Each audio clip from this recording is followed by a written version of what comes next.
¿Qué tal? Buenas noches, ¿cómo están? Excelente inicio de semana.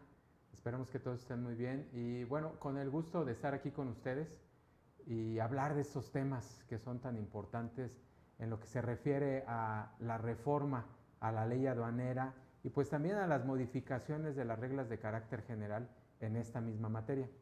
Y para eso pues está con nosotros un gran invitado que es un conocedor y experto en la materia aduanera. Ese es su ramo de profesión a la que se dedica y pues agradecerle aquí al estimado licenciado Juan Carlos Castro por acompañarlos. Juan Carlos, un gusto que estés aquí y pues que nos platiques de todos estos temas. La realidad es que son cambios que está teniendo mucha novedad y mucha duda para todas las empresas. Y entonces me gustaría empezar en primera instancia, Juan Carlos, que nos pudieras platicar así de manera muy breve cuáles son estos cambios que se han dado recientemente a la ley aduanera y a las reglas de carácter general. Gracias, Jaime. Como no, mira, antes que nada, pues bueno, muchas gracias por la invitación. Ya sabes que para mí es un gusto, un placer estar aquí participando, platicando con ustedes en la FEC. Y mira, para irnos de lleno, me hablas tú de reformas, cambios. Sí, mira, yo creo que nos podemos enfocar a los últimos meses y ha habido diversos tipos de cambios, pues igual que en la materia fiscal, también en la materia aduanera tributaria. Me gustaría centrarme básicamente, ya hablas tú de la ley aduanera y de las reglas efectivamente, y me gustaría, si así me lo permites y si el tiempo también nos lo permite, estoy consciente de que tenemos aproximadamente una hora, pero de manera general creo que se enlaza un poquito también con otro tema que cobró mucha relevancia en meses pasados, del tema de la famosa manifestación de valor. Correcto.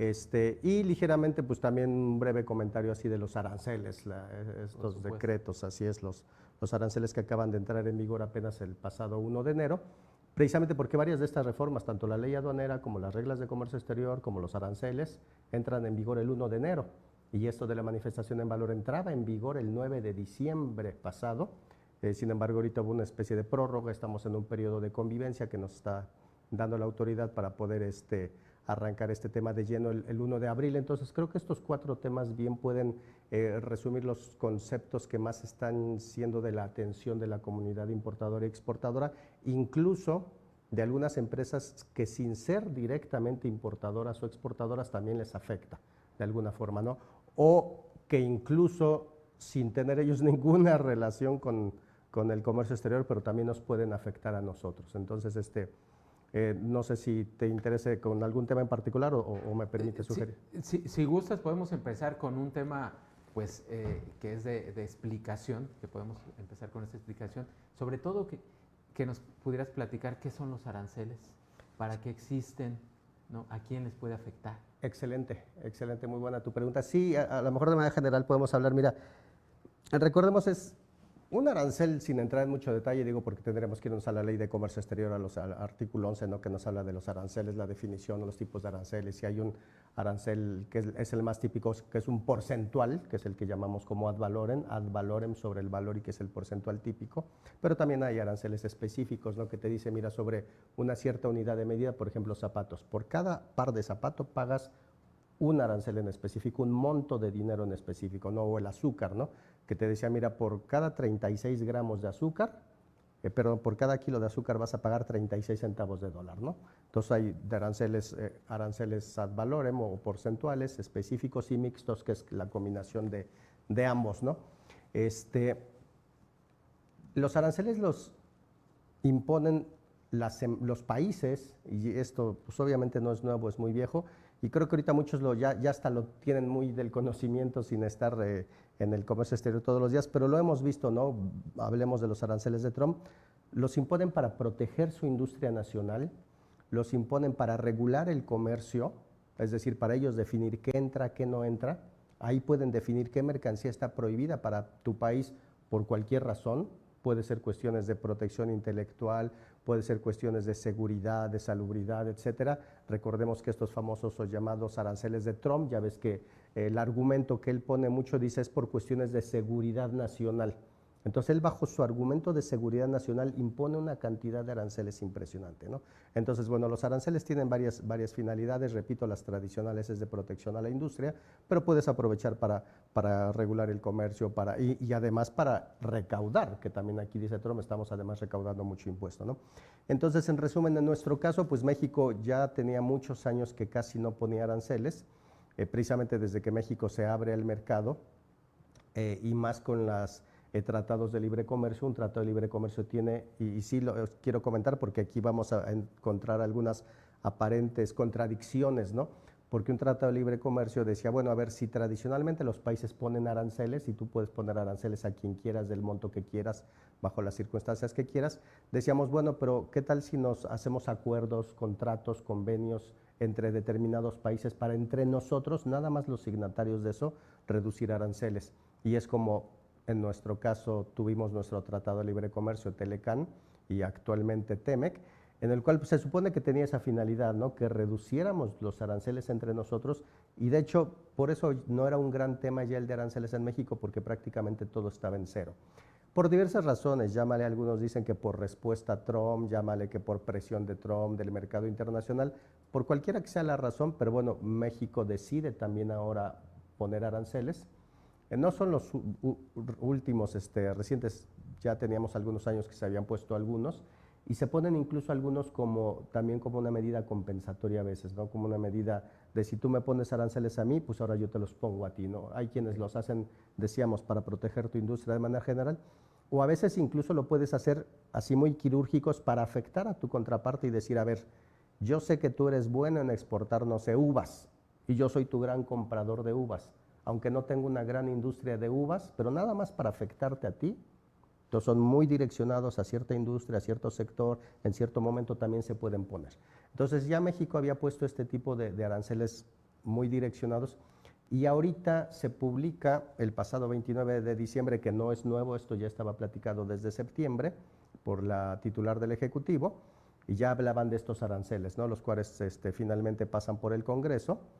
Y se aprueban y entran en vigor el pasado 1 de enero, que aquí también hago un pequeño paréntesis. Fíjate, aquí fue interesante, ¿no?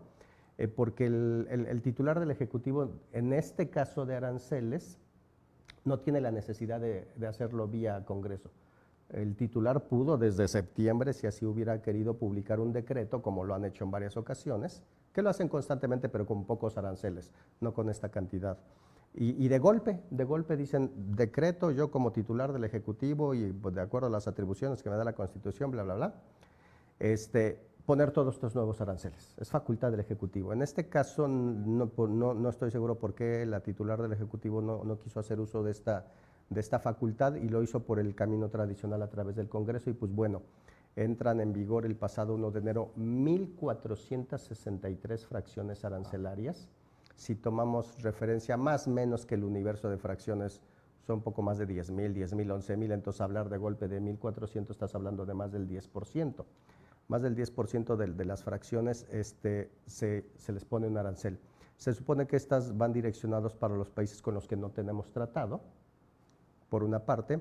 Por otra parte, sí fue sobre sectores muy específicos, particularmente los más afectados fue el sector del textil, de la industria del vestido, el siderúrgico, el automotriz y algunos otros, principalmente esos y algunos otros como el calzado, el juguete, muebles, etcétera.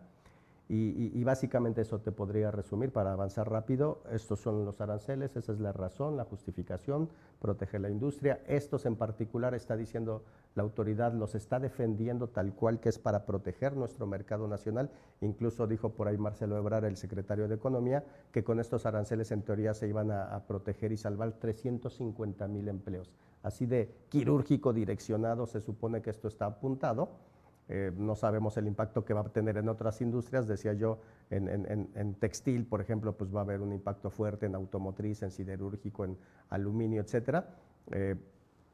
Así como vas a proteger unos empleos, quizá otros se van a poner en riesgo, pero bueno, independientemente del impacto ese ya se medirá más adelante, pero así está la apuesta y pues vamos a ver cuáles son los efectos. Para cerrar el tema, nada más me permitiría comentar y recordarles a los que nos escuchan, independientemente de estos aranceles que ya dijimos, si vienen de Estados Unidos, tenemos un tratado y tu mercancía es originaria, no te afectan. Estos aranceles te van a afectar con países que no tenemos tratado, ejemplo que decían los países asiáticos como China.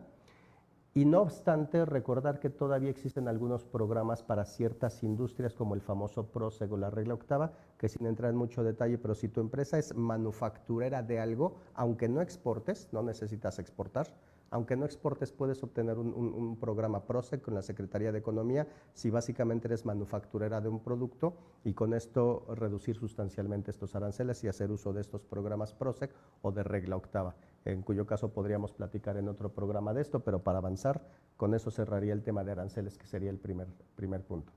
En ese sentido, pues tu explicación es muy clara, ¿no? Es una estrategia, también me atrevo a asegurar, de finanzas públicas de cada estado para efectos de proteger su economía. Así es. ¿No? En esos términos que platicas de salud, seguridad nacional, etcétera. Pero esta imposición de aranceles, que al final del día incrementan pues, el valor, el precio de los bienes, pues no termina afectando únicamente a la empresa, sino a la economía nacional. Desde tu perspectiva, Juan Carlos, ¿a quién afecta los aranceles?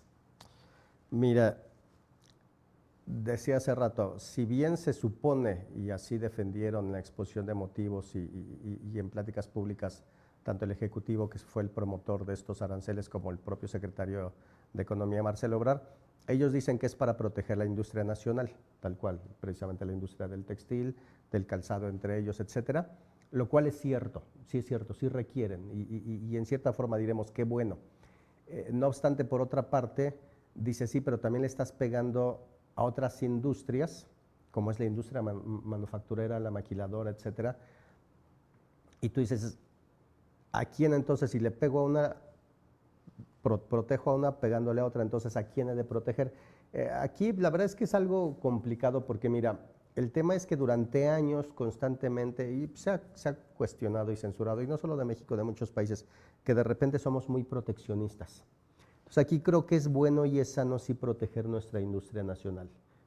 Estamos aquí en Querétaro, cerca de León, y sí me da mucho gusto que nuestros vecinos en Guanajuato, en León, yo mismo he visto cómo la industria del calzado sí le han pegado muy duro estos calzado asiático. Esa parte creo que es buena, es sana, cuando proteges esa industria.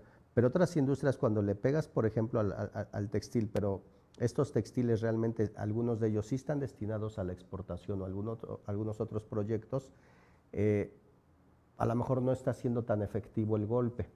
Y son industrias, la industria manufacturera, la IMEX, y repito, sobre todo cuando no estás destinado a la exportación, pero si estás creando otra fuente de empleo o estás tratando de desarrollar nuevos proveedores, te va a pegar un poquito más, pero repito, en teoría se supone que es para proteger nuestra industria nacional y creo que pues tenemos que esperar más bien las cifras para ver cómo se mueven, pero por lo menos esperemos que en esta ocasión, y sin que se sienta falta de respeto, pero yo espero que ahora sí estas industrias aprovechen este proteccionismo, no nada más para decir, qué padre, pues ya compito con otros, ¿no? Sino que realmente refuercen también su industria, porque esto no puede ser de manera permanente. Hay muchas cuestiones que se le han impuesto a México en los cuales precisamente le piden quitar ya ese proteccionismo, y que esa sería cuestión de otras pláticas, es un poquito profundo y hay que ver temas más económicos, pero sí, este proteccionismo que se le da a la industria no puede ser permanente, y a veces es cuestionado por organismos internacionales o por nuestros propios socios comerciales, y ahorita pues tenemos en boga dicen que no es renegociación del TEMEC, pero bueno, la revisión del TEMEC que realmente pues sí nos va a estar pegando, ¿no? Entonces hay que tener mucha atención y cuidado allí. No, bueno, este tema de los aranceles, pues la realidad es que es un tema muy, muy particular y sobre todo, como bien lo comentas, que sufrió pues más del 10% de modificaciones, de actualizaciones en los aranceles, ¿no? En aranceles, sí, son tasas del 7%, desde el 7% hasta el 50%, o sea, es un rango amplio, ¿no?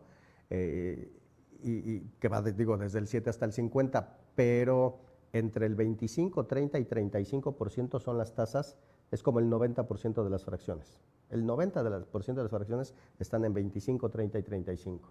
Ya el resto se mueven precisamente desde el 7% o hasta el 50%, pero las principales son 25, 30 y 35, por ahí del 90% de las fracciones. ¿No? Sin duda es un porcentaje muy alto y pues bueno, los aranceles al final del día es un mecanismo también como lo platicamos, ¿no? El gobierno protege a su sector y a su economía. Y pues bueno, lo hemos escuchado en los últimos días, que se han encarecido algunos precios de algunos bienes, ¿no? Muy particular, creo que el sector automotriz, ¿no? Particularmente. El sector automotriz, mira, ha tenido golpes de diversos índoles, de diversas formas. El sector automotriz ha tenido impactos pues desde el primer periodo del presidente Donald Trump, recordarás desde aquellas épocas, cuando estaba aquí muy cerca de nosotros nuevamente en Aguascalientes, ya no me acuerdo si era Aguascalientes, sí, San Luis Potosí, que estaba abriéndose una planta de Ford, y ya desde esas épocas, desde el primer periodo de Donald Trump, que empezó precisamente a hacer presión, a tratar de jalar su manufactura a su país, etcétera, y le pegó a muchos proyectos, plantas que se iban a abrir, que ya no se abrieron, extensiones que ya no se pudieron hacer, ampliaciones, y precisamente plantas chinas que se han querido abrir, y seamos honestos, y luego con todo respeto, las plantas chinas y muchos otros países vienen a México, sí, porque México como tal es un buen mercado, pero otro de los atractivos de México, y lo he comentado antes, no es nada más México en sí, sino además es nuestra cercanía con Estados Unidos, y es lo que ya no quiere Estados Unidos, ¿no? Que nos estén usando de trampolín. Y pues sí, el sector automotriz le han pegado, diría yo, no nada más por estos aranceles, este decreto en particular, al sector automotriz le han venido pegando, y no obstante sigue siendo uno de los sectores que más generan divisa en nuestro país. Entonces, un tanto pudiera ser curioso, contradictorio, no lo sé, pero a pesar de todo, el sector automotriz sigue siendo de las industrias y sectores todavía más pujantes y de los que más divisas siguen trayendo a nuestro país. Entonces, creo que deberíamos de buscar formas de protegerlos un poco más sin afectar a nuestra industria. Quizá allí sí promover más, a lo mejor yo haría eso, promover más nuestra industria nacional de autoparteros locales. Creo que eso sería el éxito. Si la industria automotriz es buena, si Estados Unidos no quiere que traigas producción china, pues entonces hagamos programas de eso, de aumentar a los proveedores nacionales de autopartes. Con eso lo haríamos. Pero bueno, mira, cierro yo este tema para que si quieres pasamos a los otros, porque como bien dices tú, es amplio esto. Perfecto, sí. Y por otro lado también hemos escuchado en los últimos días este tema que tiene que ver con la manifestación de valor, ¿no? Que ha causado mucha duda, mucho revuelo. Y entonces, en primera instancia, me gustaría, mi estimado Juan Carlos, si nos pudieras platicar qué es la manifestación de valor. La manifestación de valor, mira, su nombre lo dice, manifestación de valor. Manifestación es manifestar, es declarar el valor de algo, ¿no? Entonces, su nombre lo dice, es esa declaración que hace en este caso el importador a la autoridad, en la cual dice, mira, la mercancía que voy a importar, este es su valor. Este es el valor. ¿Y por qué es importante? Porque es la base gravable. Es la base gravable sobre la cual se van a calcular las contribuciones precisamente de lo que voy a pagar de las mercancías que voy a importar al país, que voy a introducir, los aranceles que voy a estar cubriendo precisamente. Entonces, a eso lo reduzco en palabras simples. Esa es la manifestación, es una declaración del importador en distintas formas, distintos formatos y con distintos documentos, pero eso es la declaración de lo que es la base gravable sobre la que se calculan mis tributos. Okay. ¿Esa forma de declarar, de manifestar el valor, sufrió alguna modificación? ¿Hay alguna actualización? ¿Qué nos puedes hablar al respecto? Sí, mira, el documento, la manifestación como tal no es un documento nuevo, porque también aquí hay que recordar, no es algo, no es un nuevo documento, no es un nuevo requisito como tal. La manifestación de valor o esta obligación de declarar el valor es muy vieja, o sea, tranquilamente más de 30 años tenemos con ella. El tema más bien es que, y fíjate, tampoco esto es nuevo, más bien hubo unas reformas de cierta importancia desde hace 10 años, más o menos por ahí de abril del año 2015, o sea, no es nuevo, por ahí de abril del 2015 se reforma el reglamento de la ley aduanera y dice, oye, porque el fundamento de la ley aduanera es de la manifestación de valor, perdón, es la ley aduanera. Es la ley aduanera la que te dice en un artículo por ahí 59, que te dice, mira, si tú eres importador o quienes introduzcan al país mercancías o extraigan del país, pero específicamente en este caso de importadores, quienes introduzcan al país mercancías están obligados a, y enumera este artículo 59 una serie de requisitos, ¿no? El que lleves el control alimentarios, el que declares el origen precisamente de la mercancía por aquello de que pagues tributos, el que tengas un encargo conferido y precisamente dice, y que presentes a tu agente aduanal, fíjate, no te dice, dámelo a mi autoridad, dice, dáselo a tu agente aduanal, porque él es el que hace los cálculos, etcétera, de las contribuciones, esta manifestación de valor. Entonces eso ya existía en el artículo 59. Después, en abril del 2015, se publica un artículo 81 y dice, oye, esta declaración que siempre has estado haciendo, cuya obligación tienes por el artículo 59 por ser importador, quiero que no sea ya nada más un documento en el que dices, declaro que el valor de mi mercancía es de 1,000 pesos y se acabó. No, quiero que lo sustentes con algunos documentos. Y nos pone una serie de documentos este artículo 81 que muchos de ellos pues no tenían la verdad gran complicación. Decía, adjúntame la factura comercial, el documento de transporte, si hay garantía, el origen, los contratos, etcétera. El tema es que de repente me pide una serie de documentos como que dice además, pero adjúntame también el pago de la mercancía, el pago de la mercancía, el pago de los fletes, de los seguros, que tú dices, mira, de una u otra forma esa es información que existe en la empresa, claro. O sea, tampoco se escuchaba tan dramático.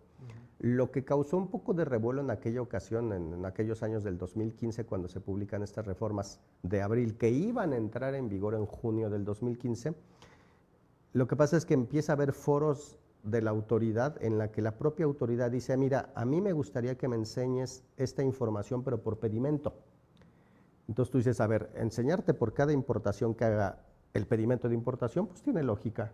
Y que yo por cada pedimento de importación te adjunte la factura de importación, tiene lógica. Y a lo mejor que te adjunte la guía aérea, tiene lógica. Pero que te adjunte en cada pedimento de importación el pago del seguro específico o el pago de esa mercancía de desembarque, la verdad es que en la práctica no es fácil porque dices, y tú como contador lo entenderás, dices, no, a ver, espérate, yo pago a mis proveedores, pero pues pago en función de órdenes de compra o pedidos o junto muchas facturas, pero yo contabilidad no suelo tener como guía, como referencia, un pedimento de importación. Los contadores normalmente no hacen pagos por pedimentos, hacen pagos por factura, por CFDI, por orden de compra, por otra serie de documentos. Y, es decir, sus registros tienen otro orden. Y entonces imagínate, por pedimento identificar cada pago de mercancía que haces, cada pago de seguro, cuando dices, es que el seguro yo lo pago anual para empezar, a veces ni lo pago. El flete, a lo mejor dices, pues yo pagué un flete, pero se abrieron varios pedimentos, porque una parte fue definitiva, otra parte fue temporal, etcétera. Entonces ahí nos empezó a asustar un poco en esta necesidad de tratar de juntar todo esto por pedimento, ¿no? Relacionarlo. Entonces, sin entrar en mucho detalle, pero se posterga y dicen, ok, se va a postergar la entrada en vigor de este artículo 81 hasta que nos pongamos de acuerdo en esto, ¿no? Y se siguió postergando y postergando, incluso por ahí había una regla 151 de las reglas de comercio exterior en las que te daban el formato y decían, mira, este nuevo formato va a ser con todos estos documentos, y decían, ok, eso se va a postergar. Y se fue postergando y postergando y lo dejamos casi al olvido, Jaime, 10 años. Hasta que el pasado 1 de agosto, como que ya finalmente la autoridad nos dice por ahí en un boletín número 8 del 1 de agosto, dicen, ¿qué creen? Buenos días a todos, saludos, ¿qué creen? ¿Se acuerdan de ese formato, ese artículo 81 del reglamento? Les informo hoy 1 de agosto que ya liberé el formato, porque es lo que decía la miscelánea de comercio exterior, decía, esto va a estar prorrogado hasta que la autoridad saque el formato. Y creíamos que antes de que sacara el formato iba a haber mesas para ver cómo lo hacía. No hubo realmente mucho de eso, sino que de la noche a la mañana la autoridad nada más dice que creen, el formato ya está liberado, hoy 1 de agosto, por lo tanto les doy más o menos 3 meses de plazo y a partir del 9 de diciembre ya quiero que esto entre en vigor. Y entonces cuando nos asustamos, pero no fue solamente eso. Fíjate que estuvo todavía más complicado, Jaime, porque la manifestación de valor, decíamos, ya dijimos, es un formato que se le entregaba a la agente aduanal en el cual declaró la mercancía, el valor de la mercancía, pero estábamos acostumbrados a que este documento normalmente en la práctica, si bien la tenía que entregar el importador a la agente aduanal, en la práctica la hacía el agente aduanal, porque él es el que precisamente recibía la información del BL, él es el que juntaba la información para declarar el valor en el pedimento, y él nos echaba la mano y él mismo hacía el documento que yo estaba obligado a entregarle a él. Entonces en la práctica él lo hacía, me lo mandaba, yo lo firmaba y se lo regresaba, en un escenario decente, decoroso. Muchas veces ni lo hacía el agente aduanal, o muchas veces sí lo hacía, me lo mandaba, pero yo lo firmaba y no se lo regresaba, o nunca lo firmaba y ahí se quedaba, ¿no? Entonces en la actualidad, cuando dicen en este 1 de agosto, en resumen, te dicen, mira, este nuevo formato de la manifestación de valor número 1 ya entra en vigor el 9 de diciembre. Número 2, todos esos requisitos del 81 no se mueven una coma, se mantienen. Así que esos temores, sustos o exageraciones que tenías desde hace 10 años, hoy se vuelven una realidad. Pero peor aún, que fue la parte que más nos asustó, o nos sorprendió, fue cuando dice la autoridad, pero además de todo, bueno, como este formato ahora va a ser electrónico en la famosa BUSEM, Ventanilla Única de Comercio Exterior, dice, dentro de los requisitos que deberá de llevar esta nueva manifestación, o esta manifestación de valor electrónica con todos estos documentos adjuntos, deberás indicar también, por ejemplo, el pedimento de importación. Luego entonces el agente aduanal debe de darte el pedimento y a su vez el agente aduanal tendrá que adjuntar esta manifestación antes del despacho, de otra forma no va a poder despachar. Es decir, traducción, se volvía la obligación de entregar esta manifestación de valor al agente aduanal antes del despacho para que él adjuntara en el pedimento. De tal suerte que si tú no tenías esos documentos como precisamente el pago de la mercancía, el contrato con el cual, el contrato de compraventa o el contrato de comodato o la orden de compra, el pago de los fletes, el pago del seguro, el pago de regalías, si tú no tenías estos documentos adjuntos a tu manifestación, no se los podías dar al agente aduanal y entonces el agente aduanal no podía hacer el pedimento. Y entonces tú decías, bueno, pues dejo incompleto el formato en la BUSEM, ¿no? A ver qué tienes, pues todavía no tengo obviamente el pago, no sé, a lo mejor de la mercancía, porque tengo a 90 días, pues no lo adjuntes. Y ¿qué más te falta? Pues me falta el seguro, ¿no? A lo mejor tú decías, ok, dejo la manifestación incompleta, se la mando incompleta a la agente aduanal con tal de que despache la mercancía y ya después lleno la manifestación nuevamente. Pero lo que decía en ese momento las reglas era que decía, oye, una vez que llenas y transmites tu manifestación no puedes retransmitirla. Si quieres hacer una retransmisión por complementar o corregir algo, está bien, te permito que lo hagas, pero previo pago de una multa. Entonces nos complicaba porque imagínate, decías ahora, número 1, tienes que juntar todos esos documentos, juntarlos antes del despacho, entregarlo a la agente aduanal. Y si no juntas todo y los presentas después, está bien, preséntalos, pero vas a tener que estar pagando multa. Entonces, ¿te imaginas estar pagando multa por cada una de estas manifestaciones? Era una locura. Y todavía más decía, y decía la autoridad, y me quitan ese mal hábito de que te lo haga la agente aduanal. Ahora lo tiene que hacer el importador, es más, le prohíbo a la agente aduanal que lo haga y voy a estar vigilando, dijo ya después la autoridad corrigió que esa no era la intención, pero bueno, pues así parecía con los documentos, porque decía, y además les advierto que voy a estar vigilando hasta la IP de la computadora que realice esta manifestación de valor. Entonces tú decías, pues claro que eso suena a que quieres verificar claro, que no la haga la agente aduanal. En resumen, pues fue un periodo de agosto a diciembre 9 de mucho temor y dudas en la comunidad, y ya para no entrar en mucho detalle, para avanzar, sí hubo una postergación y dice la autoridad, ok, esto, aunque estuvo diciendo no se posterga y no se posterga y así no estuvo, un día antes finalmente hay una prórroga y dice esto va a entrar en vigor el 1 de abril, pero ya nos hizo algunas, ya disminuyó algunas cosas, ya permite que sí participe la gente aduanal siempre y cuando lo haga con los sellos digitales del importador, ya aclara que tú puedes complementar información y no va a haber multa. Entonces digamos que el tema no solo se postergó, sino se suavizó en el sentido de cumplimiento. Pero que no se debe entender esto aquí muy importante, no debemos entender esto a que debemos de bajar la guardia, de que entonces ya no juntes los documentos, porque ahorita de lo que vamos a hablar para entrar de lleno a la ley aduanera y reglas, es que de los aspectos más importantes es precisamente, y es lo mismo que ustedes tienen en la materia fiscal, y son los conceptos de la trazabilidad y la materialidad, y entonces lo que hoy por hoy la autoridad quiere es, ya no es nada más que me digas y que yo confíe en ti, antes tú decías, declaro bajo protesta si es verdad, que este es el valor, y pues ya porque había una protesta yo confiaba en ti, no, ya tu protesta no es suficiente, ahora necesito que me sustentes, que me documentes, todo eso que estás diciendo. Si dices que tu mercancía vale tanto y que tu pedimento declaraste tantos conceptos, ahora hay que darle el rastreo completo de todo.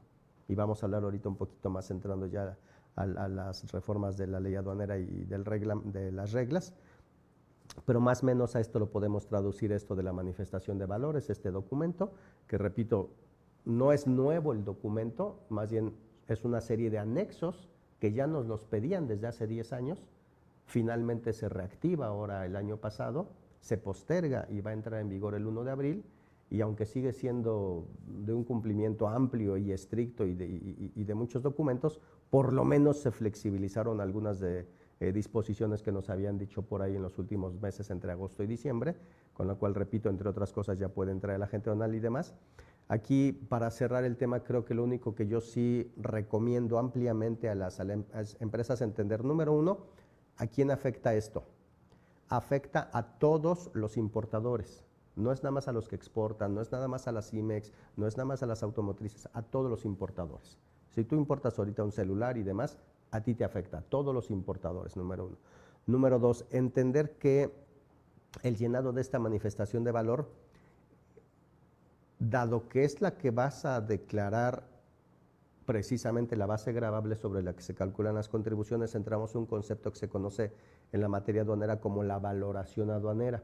Es un concepto denso, amplio, porque te habla de muchos otros elementos en los cuales se deben de considerar para cuando tú determinas el valor en aduana, ¿no? Que dicen, ok, no es nada más el valor en aduana, no es nada más el valor de la mercancía, sino que debes de incorporar algunos otros conceptos, si tú los pagaste, el flete, el seguro, a lo mejor regalías, en algunos casos, ¿no? Cualquier tipo de regalía, a lo mejor algunas comisiones y demás, pero también algunos otros conceptos que no entran. Entonces, aquí mi recomendación es la persona que llene la manifestación de valor, sería deseable que tenga conocimientos por lo menos básicos de valoración aduanera, de Incoterms, porque aquí dicen, no, mira, con que pongas a alguien, es más, yo ahorita pongo una inteligencia artificial que está muy de moda y con OCR, con reconocimiento y nada más con que llegue el documento, va a detectar el documento, va a detectar que es factura, va a extraer y yo con eso garantizo una exactitud en los datos.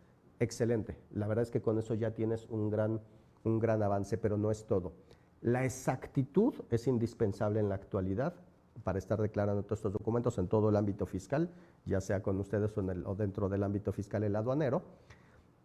La exactitud, pero también la congruencia, porque a veces los documentos vienen con imprecisiones. Te voy a poner un ejemplo, sin entrar en mucho detalle técnico, pero cuando hablamos de Incoterms, casi siempre, y sobre todo los gringos, ¿no? Muchas empresas a todo le llaman FOB. FOB en tu planta, FOB en el puerto, FOB en el aeropuerto, FOB en tu casa y FOB en la cocina, ¿no? El FOB es un Incoterm que para empezar se debería de aplicar solamente para el transporte marítimo. Partamos desde allí. Entonces, ¿cómo me declaras un FOB la cocina de tu casa? O sea, es un absurdo. Digo que me estoy yendo yo también hasta la cocina, ¿no? En el ejemplo extremo. Pero entonces, una persona que tenga conocimientos de Incoterms, desde el momento en el que vea que hay FOB, y que entonces al haber FOB se presume que yo debería de pagar un flete y no hay un flete pagado, debería de levantar el dedo y decir, a ver, aquí hay algo raro. O me falta un documento, un concepto que no me han dicho dónde está el pago de ese flete, o está mal declarado el Incoterm. Entonces hay que corregir ese Incoterm.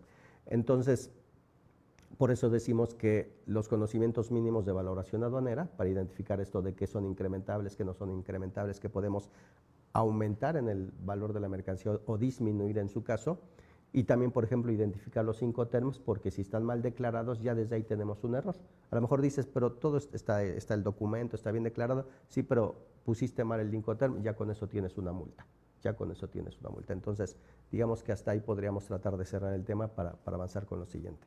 Pues mira, este tema de manifestación de valor, la realidad es que es un tema, pues, que al día de hoy, como bien lo comentas, inicia estos cambios, ¿no? El 1 de abril.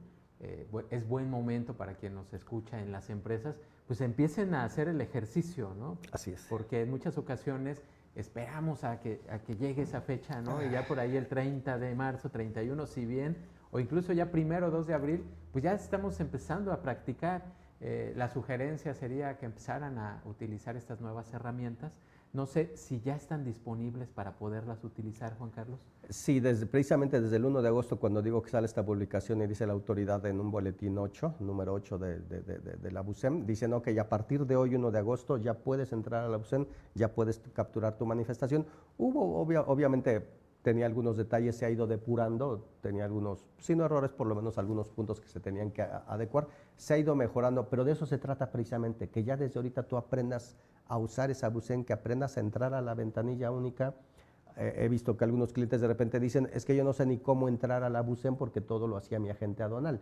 Hay quienes no tienen ni autorización para usar la FIEL, ya desde ahí, por ejemplo, lo cual es muy lógico. Dicen, no, espérate, la FIEL es nada más del uso de determinadas personas por la importancia. Pues sí, pero entonces ahora, ¿quién va a capturar la manifestación de valor, no? Lo Claro. puedo hacer con sello digital o como. Entonces, ya desde ahí empezar a ver eso, ¿no? Lo hago con sello, con FIEL, cómo entro, cómo subo documentos, cómo los adjunto. Por ejemplo, otro detalle que pudiera parecer muy irrelevante, pero de repente hasta yo mismo sufro, cuando les hago algunos trámites a los clientes, para subir documentos en la BUSEM, no es como, por ejemplo, yo he hecho trámites en la página del SAT, padrón de importadores y demás, algunos otros, y por ejemplo tienes algunas restricciones, pero la principal restricción, que la odio por cierto, es de tamaño, ¿no? Te permite adjuntar documentos de repente de tamaño muy pequeño, y entonces acabas adjuntando 20, 30 archivitos porque son muy chiquitos, pero no es tan restrictiva tu plataforma del SAT. La BUSEM específicamente te dice, mira, tiene que ser sí o sí PDF, ya desde allí, número 1. Claro. O sea, no puedes adjuntar un Excel, no puedes adjuntar un PowerPoint, un Word, tiene que ser PDF. Pero ese PDF también te pide ciertos requisitos, ¿no? Que tenga una resolución de 300 puntos por pulgada, que no tengas hojas en blanco, que no tengas imágenes incrustadas, etcétera. Entonces, ¿qué pasa? Que cuando tú tratas de subir uno de esos documentos, pues la herramienta no te lo permite. Y te dice también, y que no supere en algunos casos 3 megas o en algunos casos 10 megas. Entonces, ¿qué vamos a hacer si a lo mejor tienes que adjuntar? Dices, ok, es que la manifestación me dice que adjunte contratos. Pues ya mi puro contrato es de 30 hojas y el PDF pesa más de 10 megas, entonces tienes que partir el documento en varios. Entonces ya desde ahorita vale la pena que sufras con eso. Claro. Oye, pero ¿cómo convierto? O bueno, ya te entendí, ok, ya te entendí que la resolución y todo eso, y si no cumplo con esos márgenes, con esos requisitos, ¿cómo le hago? Ah, pues bueno, a lo mejor tienes que comprar una licencia de Adobe, de PDF, o a lo mejor pagar páginas que te convierten. Yo apenas hace poco no estaba en la empresa y con tal de subir un documento de un cliente, tuve que contratar el servicio que encontré rápido en línea. Dije, ay, por 600 pesos subir 2 archivos, que es algo para mi cliente, pues lo pagué con gusto esos 600 pesos. Pero llevo 3 meses que me están cargando esos 600 pesos que no he podido dar de baja ese condenado programa por haber subido 2 archivos. 2 archivos que por la premura, por la prisa, por la urgencia de subir, 2 archivos PDF, pago una licencia que me están cargando 600 pesos. Kiana se llama el programa, no me acuerdo cómo se llama, no he podido cancelarlo y pues bueno, es un ejemplo quizá absurdo, pero a lo que me refiero es, ya desde ahorita eso, más vale que ahorita te enfrentes a eso para poder atender estos temas de la manifestación de valor. Claro, estamos a muy buen tiempo y que empiecen a hacerte este ejercicio de prueba para encontrar el mecanismo, ya sea tanto del procedimiento interno, o sea, al interior de las empresas, como también del procedimiento y la mecánica como tal de las herramientas tecnológicas, ¿no? Entonces, pues bastante interesante, estamos a muy buen tiempo, es por eso la importancia de esta charla. Y por otro lado, porque ya nos está ganando el tiempo, pues está esta reforma a la ley aduanera, a las reglas de carácter general, ¿no? De manera muy breve y de descripción general, Juan Carlos, ¿cuáles son los principales cambios o más relevantes en la reforma a la ley aduanera? Mira, en primer lugar, me gusta que manejas adecuadamente reforma a la ley aduanera. Se manejaba de repente mucho la nueva ley aduanera y entonces había quienes creían, entonces ya se abrogó la ley aduanera anterior y tenemos una nueva ley aduanera. No, no es una nueva ley aduanera, es la misma, como tú lo manejas acertadamente, es reformas, nada más fueron reformas. Hay quienes dicen, bueno, es que fue una reforma tan fuerte, tan grande, tan estructural, que por eso le llamamos nueva ley aduanera. Desde mi punto de vista, estructuralmente en realidad no fue una, fíjate que es curioso, no fue una reforma tan grande. Si hablásemos de cantidad de artículos afectados, bueno, pues sí, estás hablando como de 110 artículos afectados, pero digamos que no fue tan estructural como otras hemos tenido en el sentido de que, por ejemplo, no hubo nuevos actores de comercio exterior, como en alguna ocasión, además de la agente aduanal, decía, ahora hay un apoderado aduanal o ahora hay un representante legal aduanero. Entonces, por ejemplo, no hay nuevos actores del comercio exterior. No hay como tal tampoco nuevas autoridades, como en su momento salió la ANAM, hace apenas un par de años, pero sí hubo algunas precisiones más bien de ellos. No hay muchas nuevas infracciones y sanciones, sí las hay, más bien ahí el problema fue que las aumentaron de manera fuerte, escandalosa diría yo, perdón por la palabra, pero a mi criterio es escandaloso la forma en la que las incrementaron. Entonces, si lo ves así, en realidad no, instituciones aduaneras tampoco hubo muchas, ¿no?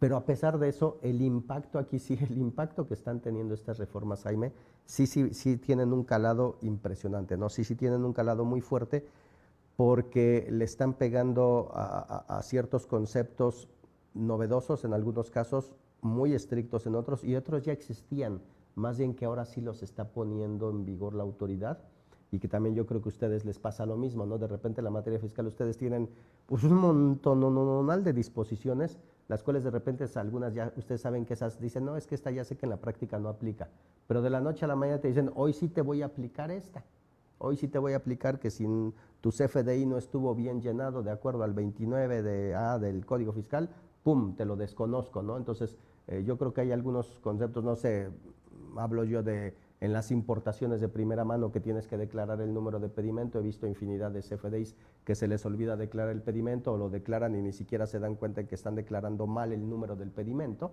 porque el número de pedimento tiene cierta secuencia, número, códigos, y tú dices, oye, esto no es un pedimento ni de broma, y bueno, pero estamos medio acostumbrados, por poner un ejemplo, ¿no? Imagínate que de la noche a la mañana diga, no, ahora sí, cualquier coma que te falla tu CFDI, te lo multo. Entonces, eso es lo que nos está pasando, ¿no?, en la materia aduanera. Entonces, ¿qué conceptos te podría resumir en atención al tiempo? Mira, por una parte, algo que está siendo muy enfático la autoridad es en la vigilancia. Se está poniendo súper, hiper estricta en la vigilancia. Incluso está obligando a ciertos actores del comercio exterior, como son los recintos fiscalizados estratégicos, los almacenes generales de depósito, las empresas que dan el servicio del régimen del depósito fiscal, que dicen, mira, ahora quiero, tú ya de entrada estabas obligado cuando alguien importa y tú das estos servicios de almacenar la mercancía, recibirla y demás, ahora requiero que, digamos, que tengas un circuito de vigilancia y de cámaras, pero que esté conectada conmigo, en línea, transmisión en vivo. Entonces, lo que la autoridad le gustaría es que si tú eres un almacén de estos, un recinto fiscalizado estratégico, la autoridad quiere tener vigilancia en tiempo real desde que entra la mercancía a la bodega, cómo se mueve de un lugar a otro, si sale, cuánto sale, y eso lo quiere literalmente en línea con el usuario, ¿no?, de este recinto fiscalizado estratégico o el almacén general del depósito, decía, o en depósito fiscal, ¿no?, el régimen del depósito fiscal. Y a los importadores en general también cada vez nos pide más requisitos, ya lo adelantaba un poquito ahorita en la manifestación, para redondear y cerrar el tema. Ahora en lo que se pone muy estricta es, digamos, en el expediente de comercio exterior. El expediente, que ya de alguna forma lo adelantamos con esto de la manifestación de valor, sin entrar en mucho detalle, pero lo que pasa es que hay Hablábamos ya previamente de este artículo 59 de la ley aduanera, donde te dice quienes introduzcan mercancía o extraigan están obligados a cumplir con algunos requisitos y, por ejemplo, dice en la importación estás obligado a llevar el sistema de control de inventarios. Y esto, pues, sistema de control de inventarios no significa de la CIMEX, es los que el que ustedes llevan como contadores, la contabilidad. Pero además dice, y de manera permanente y actualizado, agregó eso. Entonces, significa que si ahorita llega tu contabilidad y ve que no tienes al día tus registros de operaciones de comercio exterior, ya con eso te puede costar tu padrón de importadores, por ejemplo, que es de las reformas que hubo, ¿no? Este padrón de importadores lo manejaría de manera análoga con ustedes, así como ustedes los han estado atormentando con este tema de los sellos fiscales, la amenaza de estarte suspendiendo sellos fiscales por infinidad de causales. Nosotros tenemos en equiparable el padrón de importadores. Si caemos en alguna de las casi 50 causales de la regla 133, si caes en alguna de estas causales te suspenden el padrón de importadores. Y repito, son casi 50 causales y son muchísimas que no voy a hablar, pero muchas de ellas, cada que lo platico a los contadores les sugiero, busquen esa regla de comercio exterior 133, imprímanla y ustedes mismos pinten en amarillo todos esos conceptos causales de suspensión de padrón de importadores que no son de comercio exterior, que son, o que por lo menos pueden ser achacables y atribuibles al contador, ¿no? Que te dicen, ¿por qué no entregaste una declaración a tiempo? Porque tu domicilio no está localizado, porque tu declaración, bueno, ya decíamos, no la entregaste, por muchas razones, ¿no? Que son del Departamento de Contabilidad. Entonces, bueno, me regreso a esto. El 59 te dice una serie de obligaciones, el control de inventarios, el que tengas el agente aduanal, el que tengas la manifestación de valor, y te agrega, en una fracción 5, te agrega y te dice, debes de tener un expediente electrónico por cada operación de comercio exterior, por cada pedimento.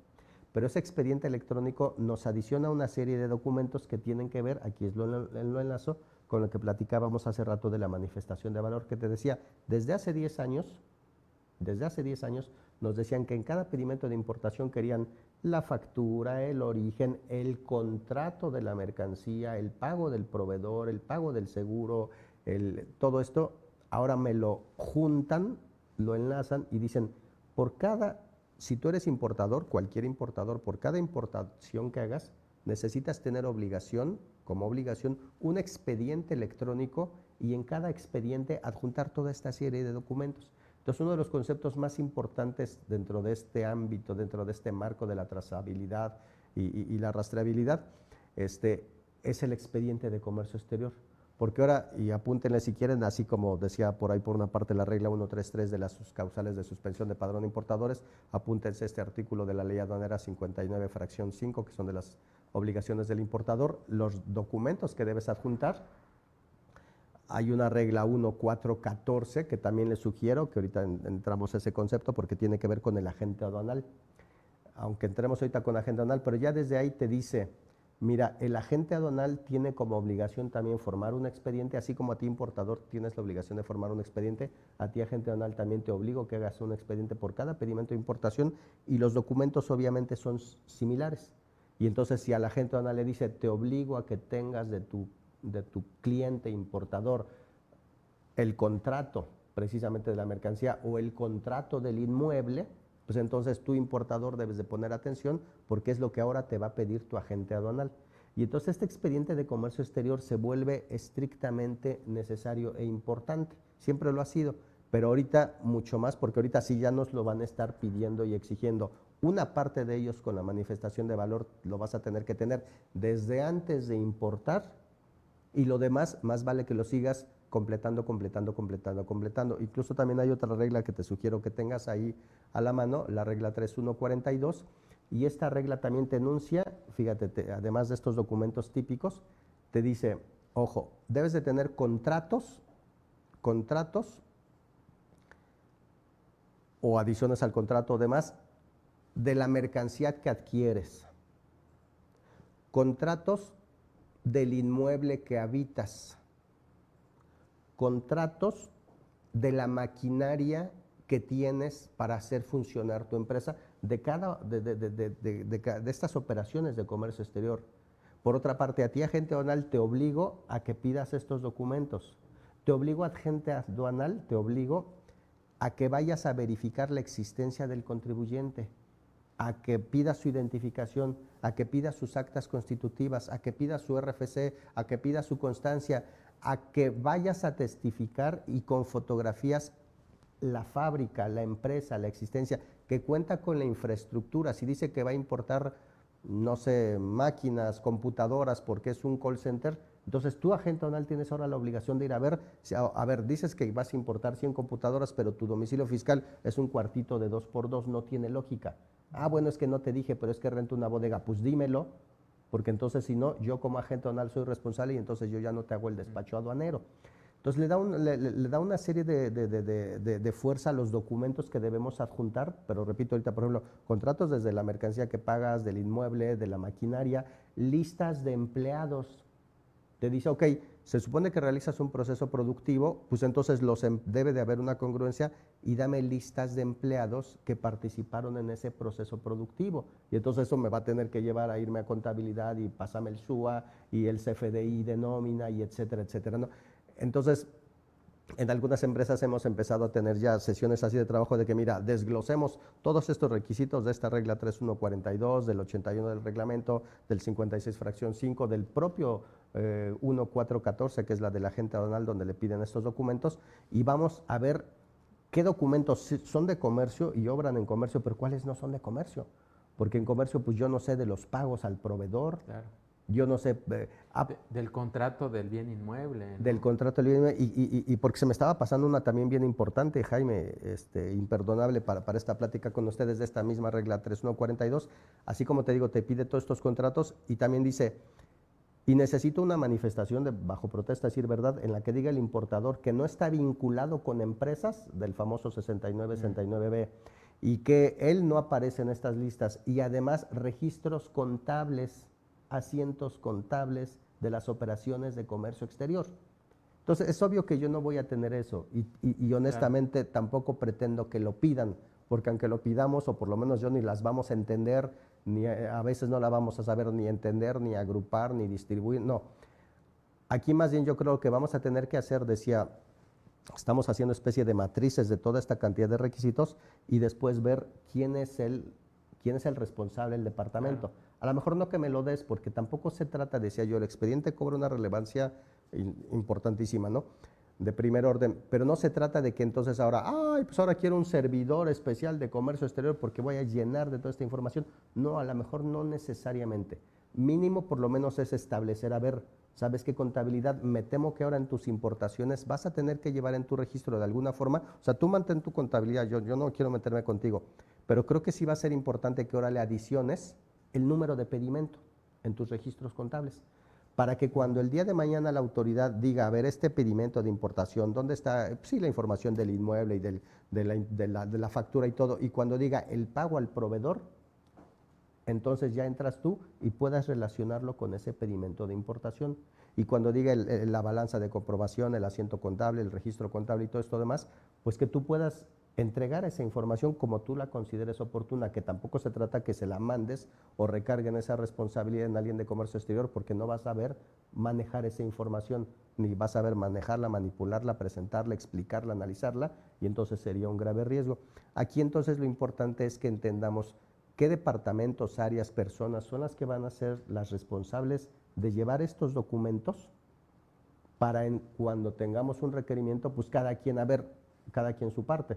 De esta lista de 20 documentos, comercio le tocaban 10, aquí a contabilidad le tocaban 5, a finanzas otros 3, a lo mejor recibo de material, a lo mejor el departamento de embarques, a lo mejor el propio departamento de ingeniería, porque es el que me da estructuras de materiales, no lo sé. Entonces, importantísimo esto. Esto en cuanto a importadores, en cuanto a expedientes, en cuanto a, decíamos, que quiere la autoridad vigilancia remota, y ya casi para finalizar, porque en tiempo que creo que andamos justos, agentes aduanales. En resumen, mira, al agente aduanal, y aquí sí diría, pon atención porque en algunos casos creo que la autoridad del SAT está equiparando al agente aduanal con el contador, está equiparando al agente aduanal con el fedatario, con el notario, y le está dando responsabilidades, creo yo, que están por encima de lo que debiera ser, pero al mismo tiempo, pues sí le está dando la autoridad porque le dice, te obligo a que vayas, preguntes y demás, y le está dando la responsabilidad porque le dice a la agente aduanal, tú eres el responsable de determinar la base gravable y todo, y ahora eres responsable solidario, antes era responsable subsidiario, ahora es responsable solidario. O sea, en resumen le está diciendo, tú agente aduanal ahora vas a ser responsable por todo lo que haga el importador, lo cual considero con todo respeto que es un exceso. Claro. Es un exceso. Y digo, y decía yo, y pon atención porque es parecido a lo que de repente le pide a la agente aduanal. Ya ves que el Código Fiscal 52.3 te dice por ahí de que ahora si tú firmas, eres de los contadores colegiados que firma un dictamen, estás obligado también a informar al SAT si la empresa no está cumpliendo con sus obligaciones aduaneras. Y dice, si yo cómo sé cuáles son, bueno.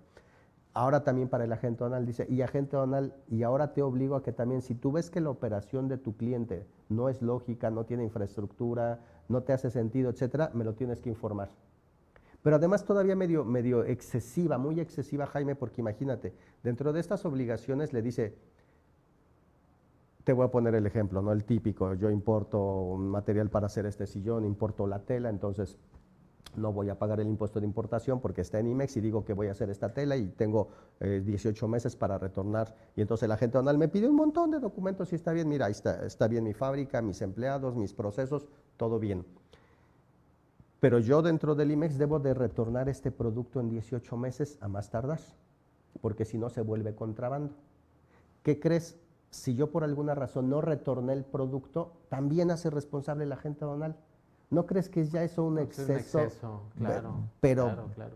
Pero muchísimo, porque entonces dime tú como agente aduanal, a ver, el agente aduanal está en la aduana, es el enlace operativo nada más para el cruce de la mercancía cuando entra al país o cuando sale del país. Lo que pase después no debería de ser responsabilidad del agente aduanal.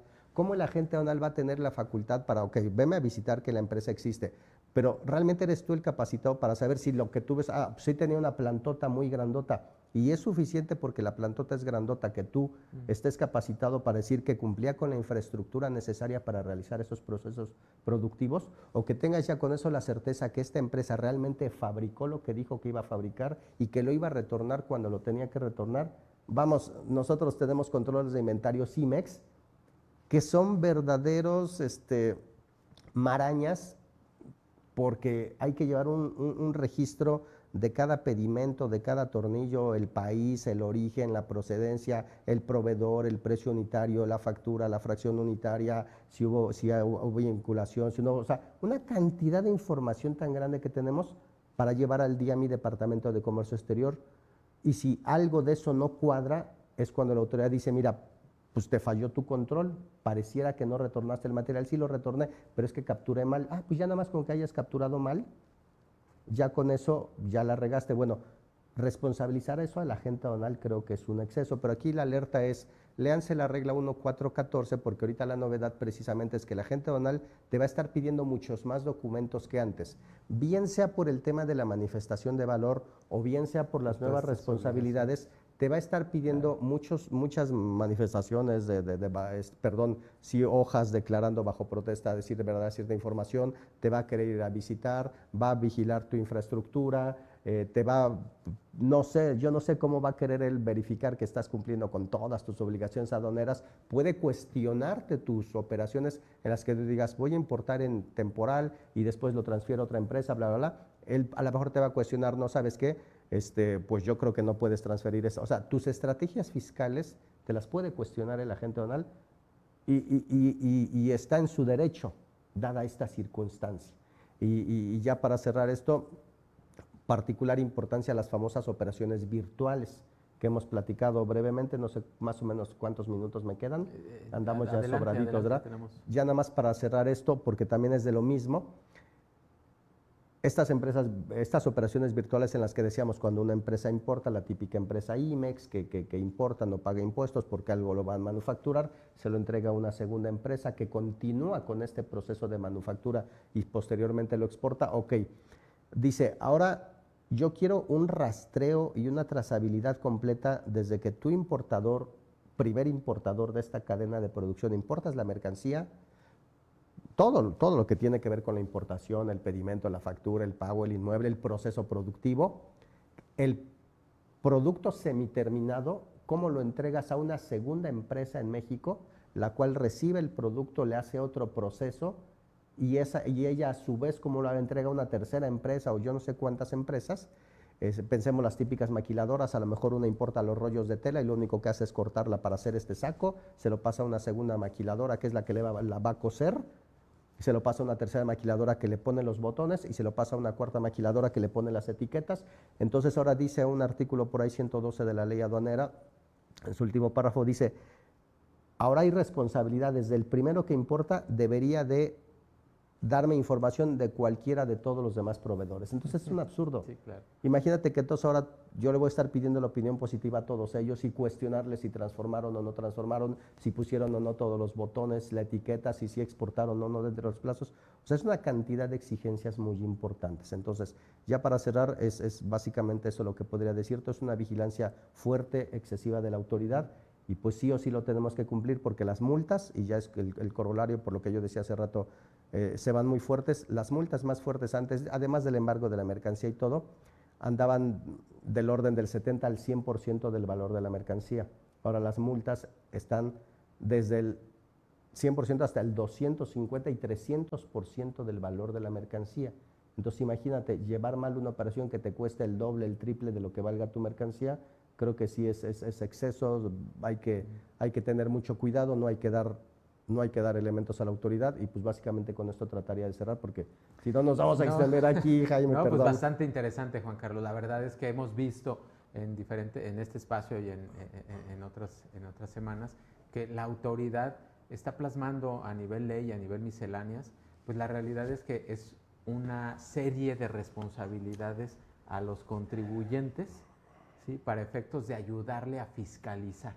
Y por otro lado, también estas reformas, tanto al Código Fiscal de la Federación, a la ley del impuesto sobre la renta, bueno, que en mayor medida al Código Fiscal, pues se alinean precisamente a estas reformas a la ley aduanera en cuanto a utilizar las herramientas tecnológicas, también darle esa responsabilidad de mayor trazabilidad de las operaciones, materialidad de las mismas y por supuesto también de responsabilidad también en conjunto, lo decías tú hace un momento, subsidiaria entre el agente aduanal y el propio contribuyente, ¿no? También.